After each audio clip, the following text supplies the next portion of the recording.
السلام علیکم، اور نیوز کے ساتھ میں ہوں صبا کامران۔ خبر شامل کرتے ہیں افغانستان سے۔ افغانستان میں خوفناک دھماکہ، 100 سے زائد ٹینکر تباہ، اربوں ڈالر کا نقصان۔ افغانستان میں گیس ٹینکر پھٹنے سے 100 سے زائد ٹینکر تباہ ہو گئے۔ ترجمان گورنر ہرات نے گزشتہ روز ہونے والے گیس ٹینکر کے دھماکے کی تصدیق کرتے ہوئے بتایا کہ دھماکے سے بھاری نقصان ہوا ہے۔ گورنر ہرات کے ترجمان نے بتایا کہ دھماکے کے نتیجے میں لگنے والی آگ سے 100 سے زائد ٹینکر تباہ ہوئے اور 20 کے قریب افراد زخمی ہوئے۔ ادھر سربراہ ہرات چیمبر آف کامرس کا کہنا ہے کہ ٹینکر پھٹنے سے لگنے والی آگ سے اربوں ڈالر کا نقصان ہوا۔ ٹینکر پھٹنے سے لگی آگ سے ایران سے آنے والی 132 کلو واٹ پاور ٹرانسمیشن لائن کو بھی نقصان پہنچا ہے۔ پاور ٹرانسمیشن لائن کو نقصان پہنچنے سے ایران سے ہرات آنے والی بجلی معطل ہو گئی۔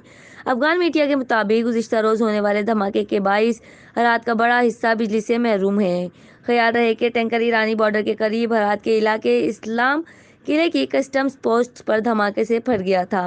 افغان حکام کا کہنا ہے کہ گیس ٹینکر پھٹنے کا واقعے کی تحقیقات کا آغاز کر دیا ہے۔ رپورٹ کر رہے ہیں کرائم رپورٹر راؤ رضوان آن نیوز افغانستان۔ لائک کریں، کمنٹ کریں، شیئر کریں اور بیل آئیکن کو پریس کرنا مت بھولیں۔ دیکھتے رہیے آن نیوز۔